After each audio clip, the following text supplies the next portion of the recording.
Welcome to Telugu business news episode 3. Air India వాళ్ళు ఒక ప్యాసింజర్కి full amount 5.2 lakh return pay చేశారు. ఎందుకంటే అమెరికా నుంచి ఇండియాకు వచ్చే ఎయిర్ ఇండియా ఫ్లైట్లో అసలు క్వాలిటీ బాగాలేదని ఆయన సోషల్ మీడియాలో పోస్ట్ చేశాడు. అది వైరల్ అయ్యి ఎయిర్ ఇండియాకి తెలిసింది. తర్వాత వాళ్ళు మొత్తం టికెట్ ప్రైస్ అమౌంట్ని ప్యాసింజర్కి తిరిగి పే చేశారు. సో ఎంతైనా టాటా వాళ్ళ ఇంటిగ్రిటీ లెవెల్ ఏంటో మనకు తెలుసు. సో బిజినెస్ చేస్తే అంత హానెస్ట్గా చేయాలి. నెక్స్ట్, ఒక రిపోర్ట్ ప్రకారం ఇండియాలో కార్లు కొనే వాళ్ళలో 67% ఫస్ట్ టైం కారు కొనే వాళ్ళే అనమాట. దాన్ని బట్టి మనం 2 ఇన్సైట్స్ డ్రా చేయొచ్చు. ఒకటి, ఇండియాలో కార్లు చాలా తక్కువ మంది దగ్గర ఉన్నాయి.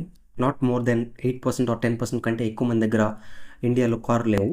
అండ్ ఫ్యూచర్లో కార్లకి ఖచ్చితంగా డిమాండ్ పెరగబోతోంది. నెక్స్ట్, లాస్ట్ ఫ్యూ డేస్లో ఈవై కంపెనీ న్యూస్లో ఉంది. ఎందుకంటే ఒక 26 years ఏజ్ ఉండే ఎంప్లాయీ చనిపోయింది. ఈవై అనేది ఒక US company, accounting services provide చేసే కంపెనీ ఇది. ఇంట్లో వాళ్ళు ఏం చెప్తున్నారంటే ఆఫీస్లో ఉండే చాలా హై వర్క్ లోడ్ వల్ల చనిపోయిందని చెప్తున్నారు. ఇది జరిగిన తర్వాత చాలామంది ఆ కంపెనీ గురించి సోషల్ మీడియాలో నెగిటివ్గా మాట్లాడుతున్నారు, వాళ్ళ ఎక్స్పీరియన్సెస్ని షేర్ చేస్తూ. బిజినెస్ వరల్డ్లో ఒక ఫ్యాషన్ ఉంటుంది అనమాట. వారానికి 80 hours పని చేయాలి, 100 hours పని చేయాలి, బాస్ చాలా స్ట్రిక్ట్గా టఫ్గా ఉండాలి, ఎంప్లాయీస్ అందరి చేత హార్డ్ వర్క్ చేయించాలి, ఇలాంటి ఫ్యాషన్ ఉంటుంది. కష్టపడాలి, కానీ హెల్త్ని కేర్ చేయకుండా కష్టపడితే సెన్స్లెస్ అది. అసలు ఎనఫ్ రెస్ట్ బాడీకి మైండ్కి లేకపోతే అసలు బ్రెయిన్ ఎఫిషియెంట్గా పనిచేయదు. దానివల్ల హార్డ్ వర్క్ చేసినా కూడా యూజ్ ఉండదు, ఎందుకంటే ఎఫిషియన్సీ తగ్గిపోద్ది. నెక్స్ట్, తమిళనాడు శాంసంగ్ ప్లాంట్ దగ్గర వర్కర్స్ స్ట్రైక్ చేస్తున్నారు, తక్కువ శాలరీస్ ఇస్తుంది అని చెప్పి. వాళ్ళ మీద శాంసంగ్ కేసు వేసింది ఒక డిస్ట్రిక్ట్ కోర్టులో. వీళ్ళ వల్ల పని చేసే వాళ్ళు కూడా డిస్టర్బ్ అవుతున్నారు అని చెప్పి. బిజినెస్లో ఎవరైనా ఇది ఫేస్ చేయాల్సి వస్తుంది, వర్కర్స్కి ఎంత శాలరీ ఇవ్వాలి అనే issue. Next, Facebook founder mark Zuckerberg ఒక ఇంట్రెస్టింగ్ ఇన్సైట్ ఇచ్చాడు. ఆ న్యూస్కి వెళ్ళే ముందు, మీరు మీ సొంతంగా కోడింగ్ నాలెడ్జ్ లేకుండా సింపుల్గా వెబ్సైట్ క్రియేట్ చేసుకోవాలి అంటే, అది మీ బిజినెస్కైనా పర్సనల్ బ్రాండ్కైనా దేనికైనా, తెలుగు టెక్ గురించి వాళ్ళది వెబ్సైట్ డిజైనింగ్ మాస్టర్ కోర్స్ ఉంది. దాని యాక్చువల్ ప్రైస్ 5,000 rupees, బట్ ఇప్పుడు ఆఫర్లో 1,000 rupeesకే వస్తుంది.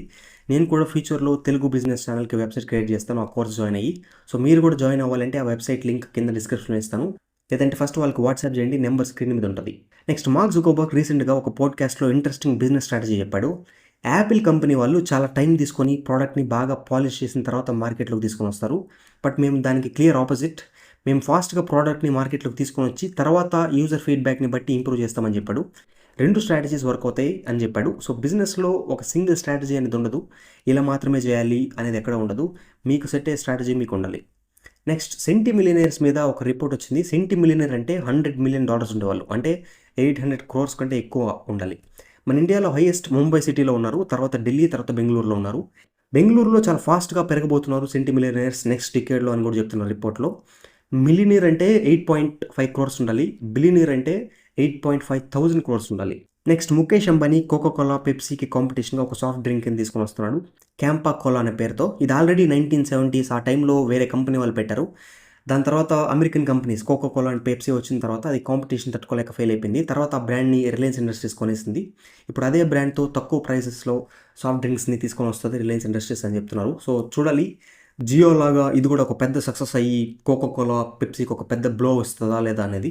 So this is it for this episode of Telugu business news. Thanks for watching. ఇంకా మరిన్ని ఎపిసోడ్స్ కోసం subscribe to the channel. You know that you control me. Guilty self-affliction. Prey on me when I'm lonely. And I'm your willing victim. My friends already told me that I don't wanna listen.